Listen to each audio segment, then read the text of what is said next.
ഇന്നത്തെ ക്ലാസ്സിൽ എക്സലിലെ രണ്ട് ഫംഗ്ഷനാണ് പറയാൻ പോകുന്നത്. ഒന്ന് സം ഈഫ്, രണ്ട് സം ഈഫ്സ്. രണ്ടും സം എന്ന് പറയുമ്പോൾ ആഡ് ചെയ്യാനുള്ള സംഖ്യകളെ ആഡ് ചെയ്യാനാണ് സം ഉപയോഗിക്കുന്നത്. രണ്ടും വ്യത്യസ്തമാണ്. ഒന്ന് സം ഈഫ് ആണ്, ഒന്ന് രണ്ടാമത് സം ഈഫ്സ് ആണ്.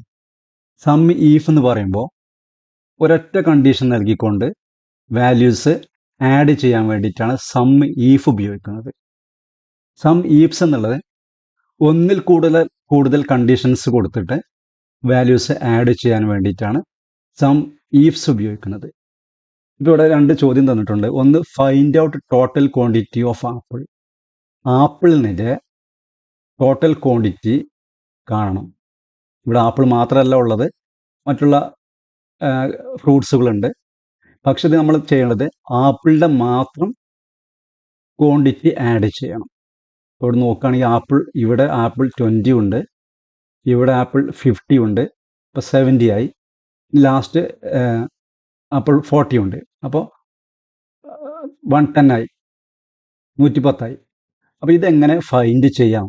ഇത് വലിയൊരു ഡാറ്റ ആണെങ്കിൽ നമുക്ക് സിംഗിളായിട്ട് ആഡ് ചെയ്യാൻ റിസ്ക് ആണ്. അപ്പോൾ ഇതിന് വേണ്ടി ഉപയോഗിക്കുന്ന ഒരു ഇക്വേഷനാണ് സം ഈഫ് എന്നുള്ളത്. സം പറഞ്ഞാൽ ആഡ് ചെയ്യുക, ഈഫ് എങ്കിൽ എന്നുള്ള മീനിങ് ആണ്. ഇത് കാണാൻ വേണ്ടിയിട്ട് equal to sum if open bracket, ഇവിടെ റേഞ്ചാണ് പറഞ്ഞത്. റേഞ്ച് മീൻസ് ഈ റേഞ്ച് സെലക്ട് ചെയ്യുക. ആ റേഞ്ചിൽ നിന്ന് ആപ്പിളിനെ സെർച്ച് ചെയ്യണം. അപ്പോൾ അതിന് വേണ്ടിയിട്ട് ഇൻവേർട്ട് കോമയിൽ ആപ്പിൾ എന്ന് കൊടുക്കുക, കോമ ഇടുക. അത് കഴിഞ്ഞിട്ട് സം റേഞ്ചാണ്, കൂട്ടേണ്ട റേഞ്ച്, ആഡ് ചെയ്യേണ്ട റേഞ്ച്. അതിതാണ്, ക്വാണ്ടിറ്റി റേഞ്ചാണ്. ബ്രാക്കറ്റ് ക്ലോസ് ചെയ്യുക, എൻ്റർ ബട്ടൺ പ്രസ് ചെയ്യുക, ആൻസർ കിട്ടും 110. ഇതാണ് ഇതിൻ്റെ ആൻസർ. ഒരിക്കൽ കൂടി പറയാം. Equal to sum if open bracket, പിന്നെ ഇവിടെ പറഞ്ഞ് റേഞ്ച് എന്നാണ്, അതായത് ഈ പ്രൊഡക്റ്റുകൾ അടങ്ങിയുള്ള റേഞ്ച് സെലക്ട് ചെയ്യുക, കോമയുടെ അവിടുന്ന് നമ്മൾ എന്താണ് സെർച്ച് ചെയ്യേണ്ടത്, ആപ്പിൾ എന്നാണ്. അത് ഇൻവേർട്ട് കോമയിൽ കൊടുക്കണം. ഇൻവേർട്ട് കോമ ക്ലോസ് ചെയ്യാം, കോമ ഇടാം. ഇത് സം റേഞ്ച്, കൂട്ടേണ്ട റേഞ്ച് കൊടുക്കുന്നു, ബ്രാക്കറ്റ് ക്ലോസ് ചെയ്യുന്നു, എൻ്റർ അടിക്കുന്നു. അപ്പോൾ ഒരൊറ്റ കണ്ടീഷനാണ് ഇവിടെ പറഞ്ഞത്, ആപ്പിളിൻ്റെ ക്വാണ്ടിറ്റി ആഡ് ചെയ്യുക. ഒറ്റ കണ്ടീഷൻ ആണെങ്കിൽ സം ഈഫാണ് ഉപയോഗിക്കേണ്ടത്. ഇനി സെക്കൻഡ് പറയുന്നത്, find out total quantity of apple that sold by John. John വിറ്റിട്ടുള്ള ആപ്പിളിൻ്റെ ക്വാണ്ടിറ്റിയാണ് കാണേണ്ടത്. ഇപ്പം നമുക്ക് രണ്ട് കാര്യം സെർച്ച് ചെയ്യാണ്ട്. ഒന്ന്, ഇവിടെ നിന്ന് ആപ്പിൾ സെർച്ച് ചെയ്തെടുക്കണം, ഇവിടെ നിന്ന് ജോൺ സെർച്ച് ചെയ്യണം, എന്നിട്ട് അതിൻ്റെ ക്വാണ്ടിറ്റി ആഡ് ചെയ്യണം. ഇവിടെ രണ്ട് കണ്ടീഷൻസ് വരുന്നുണ്ട്, ആപ്പിൾ ആൻഡ് ജോൺ. രണ്ട് കണ്ടീഷൻസ് വരുമ്പോഴാണ് സം ഈഫ്സ് ഉപയോഗിക്കുക. ഇതെങ്ങനെ കാണാമെന്ന് ചോദിച്ചാൽ, equal to sum ifs open bracket.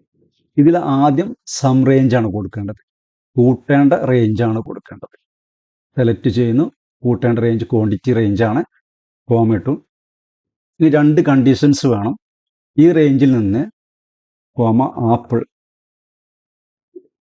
Invert comma കൊടുക്കണം, കോമ. ഈ റേഞ്ചിൽ നിന്നും കോമ, ഇൻവേർട്ട് കോമയിൽ ജോണ്, ഇൻവേർട്ട് കോമ കൊടുക്കുക, ബ്രാക്കറ്റ് ക്ലോസ് ചെയ്യുക, എൻ്റർ അടിക്കുക. ഇപ്പോൾ 60 കിട്ടി.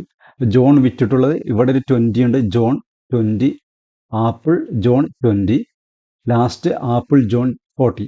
40 + 20 60. ഇതാണ് എൻ്റെ ആൻസർ. ഒരിക്കൽ കൂടി പറയാം.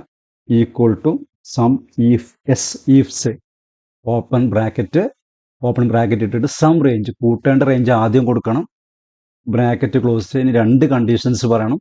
അതായത് ഈ റേഞ്ചിൽ നിന്നും ആപ്പിൾ, കോമ, ഈ റേഞ്ചിൽ നിന്നും ജോണ്, രണ്ടും ഇൻവേർട്ട് കോമ കൊടുക്കണം. ആൽഫബറ്റാണ്, അതുകൊണ്ട് ദെൻ ബ്രാക്കറ്റ് ക്ലോസ് ചെയ്യുക, എൻ്റർ അടിക്കുക. 60. ഇതിൻ്റെ ആൻസർ 60 ആണ് കിട്ടുക. ഇതാണ് സം ഈഫും സം ഈഫ്സും. ക്ലാസ് മനസ്സിലായി വിചാരിക്കുന്നു. Thank you.